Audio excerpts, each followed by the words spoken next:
நீங்கள் பார்த்துக் கொண்டிருப்பது உங்கள் விஜய்.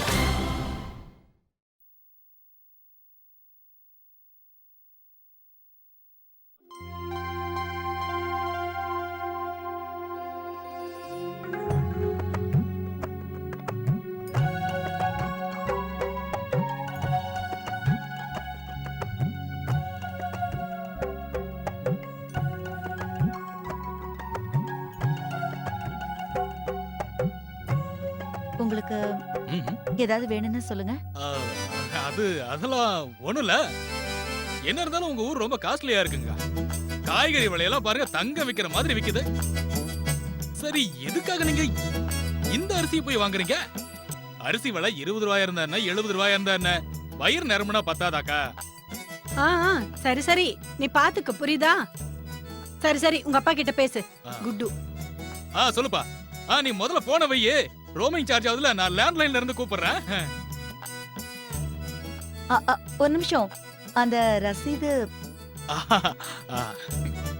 என்ன? வாங்க.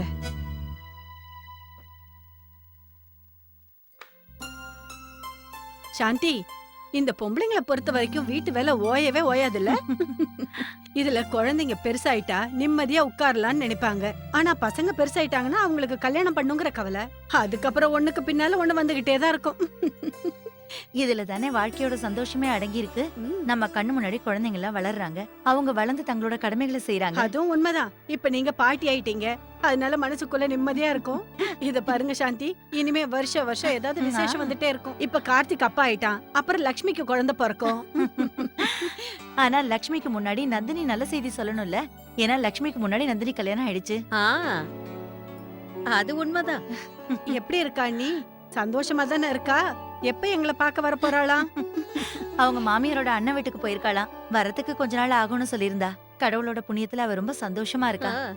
ரொம்ப சந்தோஷம். ஆமா, லட்சுமி எப்படி இருக்கா? சந்தோஷமா தான் இருக்கா. அவளும் பண்டிகைக்கு வந்திருந்தா. பொண்ணுங்க அவங்க வீட்டுல சந்தோஷமா இருந்தாதான் பெத்தவங்களுக்கு நிம்மதியாச்சே. அப்புறம் பொண்ணுங்களும் சந்தோஷமான செய்தியை சொன்னா பெத்தவங்களுக்கு இன்னும் சந்தோஷமாயிடும். அதுக்கப்புறம் நம்ம வீடே நிறைஞ்சிரும் இல்ல சாந்தி? யோசிச்சு பாரு, வீடு பூரா குழந்தைகளும் விளையாட்டு போபையும் நல்லா இருக்குல்ல.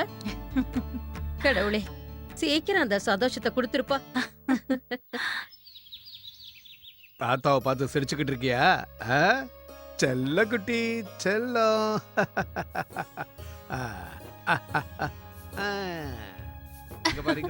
பெரியப்பா கிட்ட குழந்தை எவ்வளவு சந்தோஷமா இருக்கான் பாத்தீங்களா? நீங்க வேணா பாருங்க, கொஞ்ச நாள் இவன் பெரியவன் ஆயிடுவான். அப்புறம் அவர் ஆபீஸ்க்கு போகவே விட இல்ல மாட்டான். இல்ல அர்ச்சனா, ஆபீஸ்க்கு அவனை கூட்டிக்கிட்டே போயிடுவாரு. அங்க போய் கணக்கு வழக்கெல்லாம் அவனுக்கு சொல்லி கொடுத்துருவாரு. இதோ பாருங்க, அண்ணன் கிட்ட யாராவது வந்து நீங்க இன்னைக்கு ஆபீஸ்க்கு போக வேண்டாம், வீட்டுல ஓய்வு எடுத்துக்கங்கன்னு சொன்னா உடனே அவருக்கு கோபம் வந்துடும். ஆனா குழந்தை வந்ததுல இருந்து ஆபீஸ்ல இருந்து எப்படா வீட்டுக்கு போகணும்னு துடிக்க ஆரம்பிச்சிட்டாரு. அப்புறம் நம்ம நந்தினிக்கு குழந்தை பிறந்துடுச்சுன்னா அதுக்கப்புறம் பேர பசங்களை விட்டு நகரவே மாட்டாரு. ஆபீஸ்க்கு போறத பத்தி யோசிக்க கூட மாட்டாரு. ஒண்ணு வீட்டை ஆபீஸா மாத்திடுவாரு, இல்லைன்னா ஆபீஸ வீடா மாத்திடுவாரு. அடடே, வாப்பா வா வா. வாங்க லலிதா, நீ உட்காருங்க. வாங்க. ரஞ்சன், ராத்திரி நல்லா தூங்குனியாப்பா? சிரமம் எதுவும் ஏற்படல? அட போங்க நீ, உங்க ஊர்ல சூடு தாங்க முடியல. என்ன சொல்ற? ஏசி நீங்க போட்டுக்க வேண்டியதானே? இங்க பாருங்கக்கா, நாங்க தங்கறதுக்கு நீங்க எதுவும் ரூம் வாடகை வாங்கல, சரிதான். இருந்தாலும் நாங்களும் கொஞ்சம் பொறுப்பா நடந்துக்கணுமா இல்லையா? ஏசி போட்டோன்னு வைங்க, கரண்ட் பில்லு கிடுகிடுகிடுன்னு ஏறுங்கிறது எனக்கு நல்லா தெரியும். கரண்ட்னு சொன்னதுதான் ஞாபகம் வருதுக்கா. எங்க ஊரு பக்கத்து கிராமத்துல கொஞ்ச நாளைக்கு முன்னாடி இடி இடிச்சு புயல் மழைன்னு பின்னி எடுத்துருச்சு. இப்ப என் வயித்துலதான் புயல் அடிக்குது. சீக்கிரம் டிஃபனை கொடுங்க, பசிக்குது. ஆஹா, டிஃபன் எல்லாம் எப்பவும் ரெடியா இருக்குப்பா. என்னங்க, டிஃபன் சாப்பிட வாங்க வாங்க. அண்ணி, நாங்க இப்ப வந்துடுறோம். எங்களுக்கு கொஞ்சம் வேலை இருக்கு, நீங்க ஆரம்பிச்சிருங்க. சரி சரிக்கா. கார்த்தி எங்க? அவனுக்கு ஒரு முக்கியமான வேலை இருக்கான், அதனால சீக்கிரமாவே ஆபீஸ்க்கு போயிட்டான். பெரியவங்க சொல்றது என்னவோ சரிதான். அசலை விட வட்டி தான் பிடிக்குது எல்லாருக்கும். போன தடவை நாங்க வந்தப்ப கார்த்திக் தான் எல்லாருக்கும் செல்லமா இருந்தான். இந்த தடவை என்னடானா கார்த்திகோட குழந்தை எல்லாருக்கும் செல்லமா இருக்கான். அது என்னவோ உண்மைதான். எங்க வீட்ல என் பேரன் தான் எல்லாருக்கும் செல்லம். அண்ணி, எல்லா பாசத்தையும் இந்த பேர மேலேயே காமிச்சிட்டா எப்படி? பொண்ணு வைத்து பேரம் வரும்போது அவனுக்கும் கொஞ்சம் மிச்சம் வைக்கணும்ல. நாளைக்கே நந்தினிக்கும் குழந்தை பிறக்கும். மாமி, அது குறுக்கிடுறதுக்கு மன்னிக்கணும். அது நைட்டு நீங்க ஜன்னல் திறந்து வச்சீங்களா? ஏன் கேக்குறேன்னா, நீங்க ஏசி போட்டுக்கலன்னு சொன்னீங்க. ஜன்னல் திறந்தா நல்லா காத்து வரும், அதான் சொன்னேன். ஆட உங்க மருமக நல்லாவே பேச்ச மாத்துறா. நான் சொன்னதுல எந்த தப்பும் இல்லையே. அன்பை நாம எந்த அளவுக்கு பகிர்ந்துக்கிறோமோ அந்த அளவுக்கு நிறைஞ்சிருக்கும். எங்களுக்கு பேரனா இருந்தாலும் சரி, பேத்தியா இருந்தாலும் சரி, எல்லாமே ஒண்ணுதான். அவங்களுக்குள்ள வித்தியாசமே கிடையாது. இந்தாம்மா, ம். கொண்டு போ. ஆ. காவேரி, டிஃபன் வைமா. உட்காருங்க. அட, கார்த்தி ஃபோன் பண்றான். சொல்லுப்பா கார்த்தி. மாமா வணக்கம் மாமா. அர்ச்சனா பக்கத்துல இருக்காளா? இல்லையாப்பா, அர்ச்சனா ஏதாவது வேலையா இருப்பான்னு நினைக்கிறேன். போன் அடிச்சது, அதான் நான் வந்து எடுத்தேன். சரி, நான் அப்புறமா ஃபோன் பண்றேன். கார்த்தி ஒரு நிமிஷம் இரு, நான் ஒன்னு சொல்லணும். சொல்லுங்க மாமா. அது ஒண்ணு இல்லப்பா, நாளைக்கு கண்டக்டர்கிட்ட செக்அப் பண்ண போகணும். அதுக்கு வண்டி ஏதாவது அரேஞ்ச் பண்ணி கொடுத்தா நல்லா இருக்கும். உனக்கு தெரியும்ல, நான் நினைச்ச டாக்ஸில கூட போயிடுவேன். இருந்தாலும் வெளியூர்ல யாரையும் நம்ப முடியாது. இந்த டாக்ஸிக்காரங்க ஊரை சுத்தி கூட்டிட்டு போய் 150 200ன்னு அநியாயத்துக்கு புடிங்கிடுவாங்கப்பா. இதே நம்ம காரா இருந்ததுன்னு வையே, 1 லிட்டர் பெட்ரோலை போட்டா நம்ம போயிட்டு திரும்ப கூட வந்துடலாம்ல. என்ன சொல்ற? கரெக்ட் மாமா, நீங்க கவலைப்படாதீங்க, நான் ஏற்பாடு பண்றேன். சரி மாமா, நான் போனை வச்சிடுறேன், முக்கியமான வேலை இருக்கு. சரிப்பா நீ உன் வேலையை பாரு. சரி. வாசனை மூக்கு தொலைக்குதா நீ? உனக்கும் சேர்த்து தான் பண்ணியிருக்கேன். என் கையால செஞ்சா உனக்கு ரொம்ப பிடிக்கும்ல? நிஜமாவே சொல்ற நீ. அண்ணின்னா உங்கள மாதிரி தான் இருக்கணும். அண்ணி, வாய மூடிட்டு இருந்தா நல்லதுன்னு சொல்லுவாங்க. இருந்தாலும் என்னால கேட்காம இருக்க முடியல. அண்ணன் இன்னும் எங்க மேல கோவமா இருக்காரா? அதான் அந்த விஷயத்துல. பழைய விஷயத்தெல்லாம் பேச வேண்டாம் லலிதா. அப்படின்னா அதான் விட்டுருன்னு சொன்னேன்ல. எல்லாத்துக்கும் காலம்தான் ஒரு நல்ல மருந்துன்னு பெரியவங்க சொல்லுவாங்க. காலப்போக்குல எல்லா ரணமும் ஆறி போயிடும். இப்போ ரஞ்சனையும் என்னையும் எடுத்துக்க. சின்ன வயசுல இருந்து நாங்க ஒன்னா இருந்தோம். பெருசானதுக்கு அப்புறம் தப்பா நினைச்சிட்டோம். நீங்க சொன்னா ஞாபகம் வருது. நடந்த விஷயத்தையெல்லாம் தப்பா நினைச்சது அண்ணன் தானே. ஒரு கைய தட்டினா மட்டும் ஓசை வராது லலிதா. அடடே, எனக்கு பிடிச்ச ஸ்வீட்டு. எனக்காகவே செஞ்சீங்களா? இருந்தாலும் இவ்வளவு எதுக்கு பண்ணீங்க? அக்கா, நந்தினி இப்பவும் சாப்பிடுறதுக்கு சேட்டை பண்றாளா இல்ல திருந்திட்டாளா? அதெல்லாம் இல்லடா, இப்ப ஒழுங்கா இருக்கா. எனக்கும் நந்தினி பாக்கணும்னு ஆசையா இருக்க. நீ இவரை பாத்தீங்களா? எங்க சுத்தினாலும் நந்தினி கிட்ட தான் வந்து நிப்பாரு. அது சரி அண்ணி, நந்தினிக்கு கல்யாணம் ஆகி எத்தனை வருஷம் ஆகுது? 2. அப்ப நல்ல செய்தி சொல்லிதான் ஆகணும். இங்க பாருங்க அண்ணி, நந்தினி கிட்ட சொல்லி வைங்க, இனிமே லேட் பண்ண கூடாதுன்னு. சீக்கிரமா ஒரு பேரனையோ பேத்தியோ பெத்து கொடுக்கணும்னு சொல்லி. நாம ஆசைப்படுறதுனாலயோ அவசரப்படுறதுனாலயோ என்ன நடக்க போகுது? நம்ம கையில என்ன இருக்கு? எல்லாம் அந்த ஆண்டவன் கையில தான். அதுவும் உண்மைதான் அண்ணி. ஆனா எவ்வளவு சீக்கிரம் நடக்குதோ அவ்வளவு சீக்கிரம் நடந்தாதானே நல்லது. ஏ, நீங்க ரொம்ப அப்பாவியா இருக்கீங்க அண்ணி. நிஜமா தான் சொல்றேன். நீங்க புரிஞ்சுக்க முடியாத விஷயத்த உங்க மருமக அர்ச்சனா நல்லா புரிஞ்சுகிட்டா. கவனிச்சிங்களா?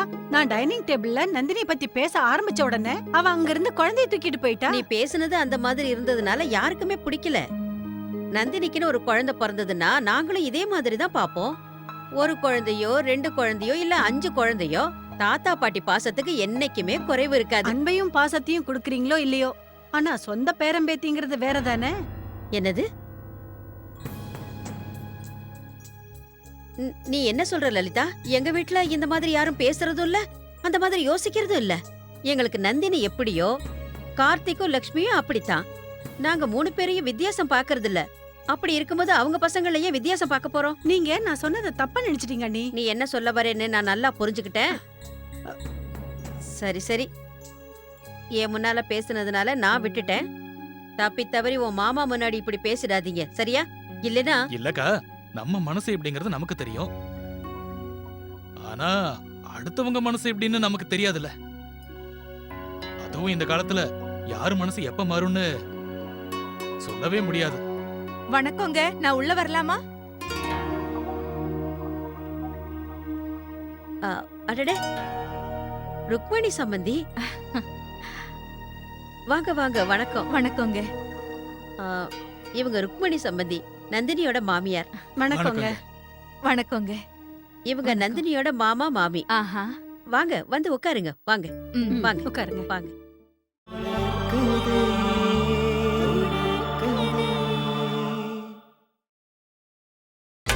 நீங்கள் பார்த்துக் கொண்டிருப்பது உங்கள் விஜய். பக்கத்துல ஒரு வேலையா வந்தேன். அப்படியே உங்களை பார்த்துட்டு போலான்னு வந்தேன். ரொம்ப சந்தோஷம் சம்பந்தி. இல்லைன்னா உங்களால வெளியில வரவே முடியாதே. சம்மந்திமா வாங்க. வணக்கம் வணக்கம். வாங்க. வணக்கங்க. வணக்கம் ஆண்டி. நீங்க ரொம்ப நிம்மதியா இருக்கீங்க சம்பந்தி. உங்க பொறுப்புகள் எல்லாத்தையும் முடிச்சிட்டீங்க. ஆனா கடவுள் எனக்கு எப்ப வழியை காட்ட போறாரோ தெரியல. அது சரி, இப்ப நீங்க எதை பத்தி பேசுறீங்க? நல்ல வேளை நீங்களாவது ஒரு வார்த்தை கேட்டீங்களே. இல்லன்னா நான் பாட்டுக்கும் சொல்லிக்கிட்டு இருப்பேன். ஆனா யாரும் கண்டுக்க மாட்டாங்க. நான் என் பொண்ணு கோயிலுக்கு பொண்ணு பார்க்க போகலான்னு போனேன். அடுத்த வாரம் மாப்பிள்ளை வீட்டுக்காரங்க பொண்ணு பார்க்க வராங்க. நல்ல குடும்பம், பையனும் நல்ல பையன். எப்படியாவது இந்த சம்பந்தம் அமைஞ்சா போதுங்க. ஆ நிச்சயம் இது அமைஞ்சிடும் சம்பந்தி. நீங்க ஆண்டவன் மேல பாரத்தை போடுங்க. சம்மந்திமா, அந்த கடவுள் கண்டிப்பா உங்களுக்கு நல்ல இடமா தான் அமைச்சு கொடுப்பாரு. எங்க சாந்தி சம்பந்தி, நல்ல குடும்பமும் மாப்பிளையும் அவ்வளவு சுலபத்துல கிடைக்காது. அதுக்கெல்லாம் நிறைய பணம் வச்சிருக்கணும். உங்களுக்கு தான் எங்க குடும்ப நிலைமை நல்லா தெரியுமே. எங்களுக்குன்னு வியாபாரமும் இல்ல, நிலம் சொத்துன்னு எதுவும் கிடையாது. மோகனோட சம்பளத்தை மட்டும்தான் நம்பி வாழ்ந்துகிட்டு இருக்கோம். ஏதோ அவன் திரும்பி வந்ததுக்கு அப்புறம் தான் ஏதாவது பேசி பண்ணணும். மாப்பிள்ளை வீட்டை பத்தி விசாரிக்க அவன் மாமா வீடு வரைக்கும் போயிருக்கான். ஒண்ணு இல்ல. என்னடா என்ன ஆச்சு? குழந்தை ஏம்மா அழறா? ஒண்ணு இல்லம்மா. அது வந்துமா இவன் ஈரம் பண்ணிட்டான் போல. நான் போய் இவனுக்கு நாப்பி சேஞ்ச் பண்ணிட்டு சரி. வந்துடுறேன். போலாமா? இது வந்துடுறேன். போலாமா? சம்மந்திமா, நீங்க என்ன குடிக்கிறீங்கன்னு சொல்லுங்க. காஃபி சாப்பிடுறீங்களா இல்ல ஜூஸ் போட்டு தரட்டுமா? ஜூஸே குடுங்க சம்பந்தி. வெயில் ரொம்ப ஜாஸ்தியா இருக்கு. சரிங்க, இதோ கொண்டு வரேன். என்ன சம்பந்தி, குழந்தை பிறந்ததுக்கு அப்புறம் உங்க வீடு ரொம்ப கலையா இருக்கு. நீங்க சொல்றது சரிதான். ஏன் மருமக எப்பதான் எனக்கு அந்த பாக்கியத்தை கொடுக்க போறாளோ தெரியல. ஒண்ணு தெரியுமா, சொந்தக்காரங்களாம் இப்ப கேட்கவும் ஆரம்பிச்சிட்டாங்க. ஆண்டவன் நினைச்சிட்டார்னா அந்த சந்தோஷமான நாள் கூடிய சீக்கிரம் வந்துரும் சம்பந்தி. எங்க புருஷன் பொண்டாட்டிக்கும் அதுல விருப்பம் இருக்கணும் இல்லையா? எப்ப அந்த பேச்சை எடுத்தாலும் தட்டி கழிச்சிடுறாங்க. நான் மாமியாரு, நான் என்ன சொன்னாலும் தப்பாதான் இருக்கும். ஆனா நீங்க அம்மா இல்லையா, அவளுக்கு கொஞ்சம் சொல்லி புரிய வைங்க. ஆ, ஆ, நந்தினி இங்க வரும்போது நிச்சயமா நான் இந்த விஷயத்தை பத்தி அவகிட்ட பேசுறேன் சம்பந்தி.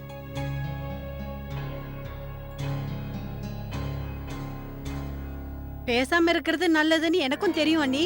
ஆனாலும் என்னால கேட்காம இருக்க முடியல. என்ன இருந்தாலும் நந்தினி எங்களுக்கும் பொண்ணு மாதிரி தானே. ருக்மணி சம்பந்தியும் அதை தானே சொல்லிட்டு போறாங்க.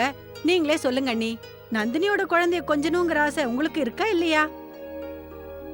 அண்ணி, நீங்க வேணா வாய் திறக்காம இருக்கலாம். ஆனா எனக்கு தெரியும், எங்க குட்டுவையும் பப்ளியும் நீங்க எவ்வளவு அழகா பாத்துக்கிட்டீங்க.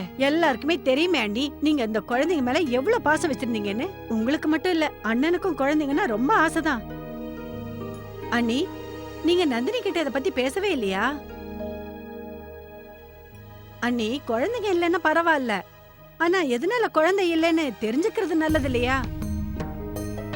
கடவுள் அருளால எந்த பிரச்சனையும் இருக்க கூடாதுன்னு வேண்டிக்கிறேன். நந்தினிக்கும் மாப்பிளைக்கும் இப்ப குழந்தை வேண்டாம்னு நினைச்சாங்கன்னா பரவாயில்ல. ஆனா 2 பேர்ல யாராவது ஒருத்தருக்கு குறைன்னா என்ன பண்றது? நந்தினிக்கும் மாப்பிளைக்கும் ஏதாவது ஒரு குறை இருந்து அதனால குழந்தை பிறக்கலைன்னா என்ன பண்றது? நான் என்ன சொல்ல வரேன்னு உங்களுக்கு புரியுதா அண்ணி?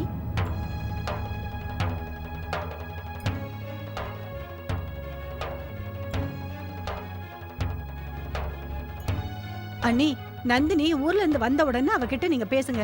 இன்னைக்கு அவளோட மாமியார் சொல்லிட்டாங்க, நாளைக்கு மத்தவங்களும் பேச ஆரம்பிச்சிருவாங்கல்ல. அட அர்ச்சனா, நீ எப்பமா வந்த? ஏதாவது வேணுமா? ஏன் அங்கேயே நின்னுட்ட? இல்ல, அது வந்து சும்மாதான் வந்தேன். சுடு தண்ணி வேணும்.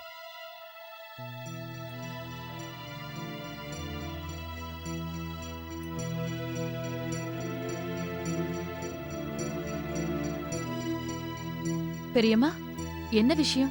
உங்க உடம்புக்கெல்லாம் ஒண்ணும் இல்லல்ல? இல்ல இல்ல, ஆ, நான் நல்லா தான் இருக்கேன்.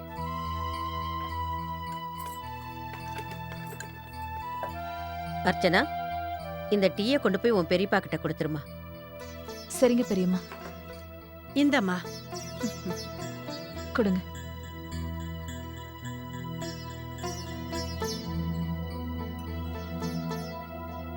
அடடடடட, என்னடா செல்லோ, என்ன? பெரியப்பா, டீ. சரிப்பா. இப்ப நான் என் செல்லத்தோட விளையாடிக்கிட்டு இருக்கேன். பட்டுக்குட்டி செல்லக்குட்டி எப்படி சிரிக்கிறான் பாரு. அதோ பாரு உங்க அப்பா வந்துட்டான் பாரு. நீ வேணா பாரு, நேரா அவன் இங்கதான் வருவான். அவன் இந்த தங்கத்தை பார்க்க வர போறான். ஆமா. இந்தா இந்தா இந்தா இந்தா. இல்ல இல்ல பெரியப்பா, நீங்களே நக்ஷ் கூட விளையாடுங்க. ஆ, உங்ககிட்ட தான் அவன் நல்லா சிரிக்கிறான் இல்லையா அர்ச்சனா? ம். ஆமா கார்த்திக், நீ சின்ன குழந்தையா இருக்கும்போது கூட இப்படிதான் நாள் பூரா சிரிச்சுக்கிட்டே இருப்ப. உங்களுக்கு குழந்தைங்கன்னா ரொம்ப பிடிக்கும்ல? ஆ, குழந்தைங்களோட நம்ம விளையாடிக்கிட்டு இருந்தா போதும், மனசுல இருக்கிற பாரம் எல்லாம் இறங்கிடும். எனக்கு என்னவோ சீக்கிரமா நந்தினிக்கும் லக்ஷ்மிக்கும் கூட குழந்தை பிறக்கணும்னு தோணுது. அப்பதான் நான் இன்னும் கிழவன் ஆகிறதுக்கு முன்னாடியே அவங்க கூடயும் ரொம்ப ஜாலியா சந்தோஷமா விளையாடுவேன். இவங்க அப்பா அம்மா கூட குதிரை வண்டியில உட்காந்து சவாரி செய்ய போறான். அதே வண்டியில நந்தினி அத்தையும் மோகன் மாமாவும் உட்காந்துக்கிட்டு அவங்க குழந்தையோட வருவாங்க. வந்தனா வரேன். என்னாச்சு? இன்னைக்கு ரொம்ப டயர்டா இருக்கீங்க. ஆமா வந்தனா, இன்னைக்கு ஆபீஸ்ல நிறைய வேலை. அனன்யா எங்க? அவளா? அவ பாட்டி தாத்தாவோட பார்க்குக்கு போயிருக்கா. பசங்களா இருந்தா எந்த கவலையும் இல்ல, விளையாடுறது, தூங்குறது, ஜாலியா சுத்துறது. இந்த படிப்பு வேலைன்னு எந்த டென்ஷனும் இல்ல. அதான் இப்ப படிக்கிற டென்ஷனும் கொடுக்க போறீங்களே. பாவம் என் சின்ன குழந்தை. அட வந்தனா, படிப்புங்கிறது டென்ஷன் இல்ல. என் பொண்ணுக்காக நான் பெஸ்டான பிளே ஸ்கூல்ல தேடுறேன். காலையில நீ ரெடியா இரு, போய் ஸ்கூல்ல பாத்துட்டு வந்துடலாம். ஒரு தடவை அப்பா அம்மா கிட்ட சொல்லிடலாமே. அவங்க கிட்ட சொல்லணும் இல்லையா? வந்தனா இப்ப வேணாம், நம்ம போய் ஒரு 2-3 ஸ்கூல்ல பாத்துட்டு அதோட இன்ஃபர்மேஷன் எடுத்துட்டு வந்துடலாம். அதுக்கப்புறமா நம்ம அவங்க கிட்ட வந்து சொல்லிக்கலாம். அப்புறம் அனன்யாவையும் கூட்டிட்டு போலாம். நிறைய குழந்தைங்களை பார்த்து அவ எப்படி ரியாக்ட் பண்றான்னு பார்க்கலாம். ஆனா அவளுக்கு பிடிச்சிருந்தா மட்டும்தான் அதுல போடணும். ரொம்ப ஃபோர்ஸ் பண்ண கூடாது. அட அவ்வளவு எதுக்கு? அவங்க அம்மாவுக்கு பிடிக்கலனா கூட நான் சுத்தமா ஃபோர்ஸ் பண்ணவே மாட்டேன். ஓகேவா?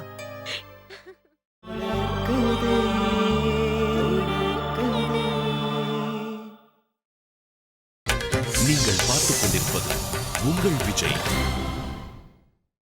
நான் ஒரு குரல் கொடுத்த உடனே வாயில விரல வச்சுக்கிட்டு சிரிக்க ஆரம்பிச்சுட்டான். சோர்வே அடைய மாட்டேங்கிறான். ஆனா நீங்க கூட தான் சோர்வே அடைய மாட்டேங்கிறீங்க. நாள் பூரா ஆபீஸ்ல அவ்வளவு வேலை செஞ்சும் கூட வீட்டுக்கு வந்தப்புறம் குழந்தையோட நீங்க அவ்வளவு நேரம் விளையாடுறீங்களே.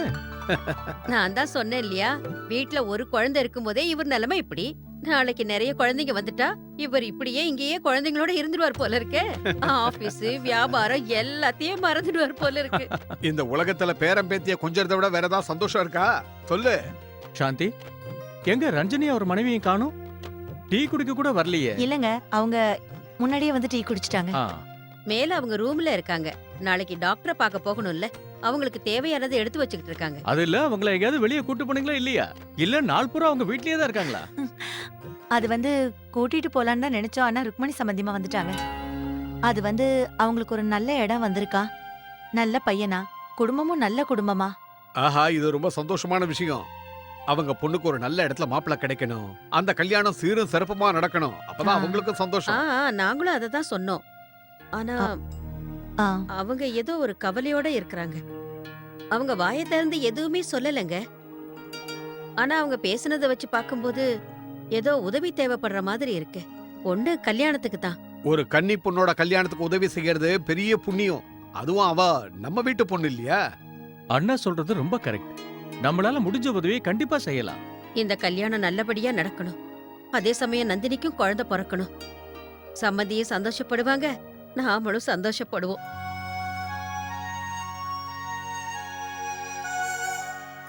வா நக்ஷ், கொஞ்ச நேரம் நீ ரெஸ்ட் எடுத்துக்கிறியா? பெரிய தாத்தா கூட நீ என்னமா விளையாண்டுகிட்டு இருந்திருக்க?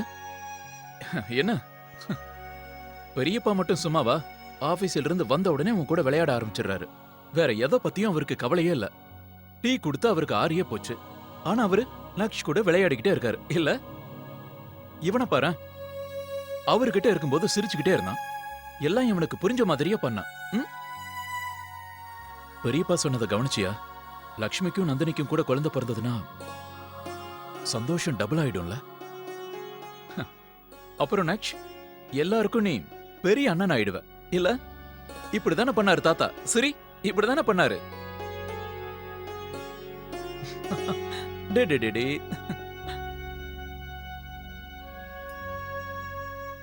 என்னாச்சு அர்ச்சனா? ஏன் ஒரு மாதிரியா இருக்க?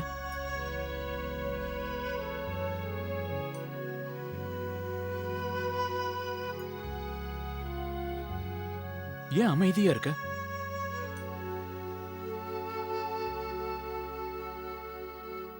என்னாச்சு அர்ச்சனா?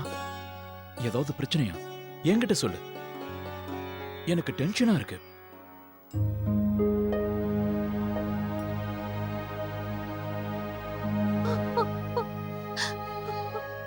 கார்த்திக், நந்தினி அக்காவால தாயாகவே முடியாது. என்ன என்ன என்ன சொல்ற அர்ச்சனா? ஆமா கார்த்திக், இந்த விஷயத்த அக்காவே என்கிட்ட சொன்னாங்க. அது மட்டும் இல்ல, இத வீட்ல யார்கிட்டயும் சொல்லவே கூடாதுன்னு சொன்னாங்க. ஆனா என்னால முடியல. பெரியம்மாவும் பெரியப்பாவும் எப்ப அவங்களுக்கு குழந்தை பிறக்கும்னு ஆசையோட இருக்காங்க.